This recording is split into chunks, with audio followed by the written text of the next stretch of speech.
Hey everybody, it's Jay, and my gun of the day today is the FN PS90.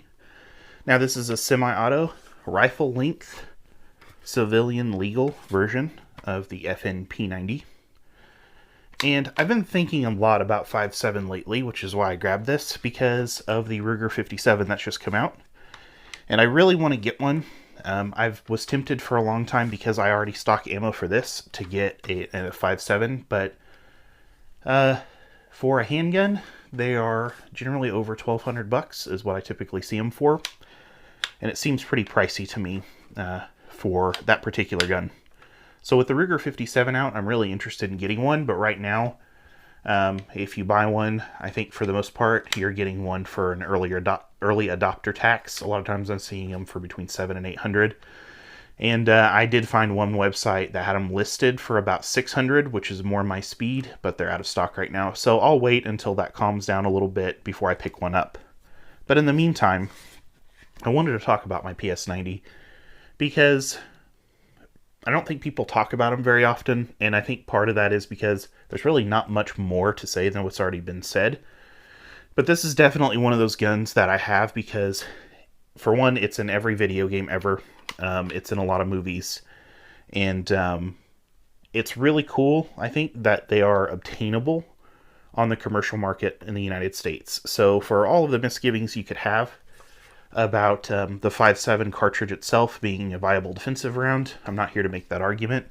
For having some of the compactness of this PDW, personal defense weapon, taken up by the 16-inch barrel, which I have a is this an MFI? I forget where the barrel shroud came from, but a barrel shroud over it to make it look like it's got a suppressor. For all those misgivings you could say, it's still cool to be able to own one and to be able to shoot one. And it is a hell of a lot of fun to shoot. It's very, very accurate. 5.7 is a very flat flying round and very ergonomic. It's a little crunched for me. It's a little bit small. I know someone that bought one, got a really, really good deal on one. As well as a 5.7 pistol, and ended up selling off the PS90 because he was just too small for him. But it's yeah, for me it fits me pretty well. If a little bit, if I have to scrunch up a little bit, I do have the Design Machine microdot adapter for it that replaces the standard pick rail to give it a little bit more of a profile. Original PS90 look, or P90 look, I should say. And I do like the Vortex Venom microdot on there as well. Magazine, 50-round magazine on this one.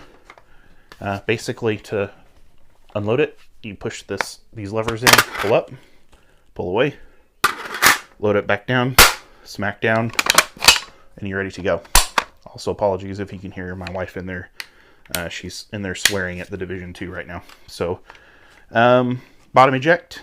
So if you're shooting from a vehicle or next to other people, the brass casings don't go everywhere. They just kind of dribble down. In my case, my beer belly, which is always fun. So the trigger is terrible on these, I think, in my opinion. Out of the box, I got an aftermarket spring kit. Cannot remember the name off the top of my head. That made the trigger a lot lighter. It's around a 5-pound pull, but much, much lighter. A little more creep. But much more pleasant to shoot. And that's actually made the gun a lot more fun to me to shoot. But very low recoil, very flat flying, super high capacity with a 50-round magazine, and just there's no other gun that looks like it. So they're just cool. I like it. So looking forward to trying out the Ruger 5.7, or the Ruger 57, I should say. So I've got another gun to shoot in this caliber. Because right now that's really the only reason why I don't shoot it more often is because I've got this gun in it and that's it. So plus it's a little bit expensive. So anyway, hope you liked this video. Please click like if you did. Be sure to go check out our backlog and subscribe to us if you haven't. And check out the link to our Patreon page if you're interested in helping support us. This is Jay, and I will see you again soon next time.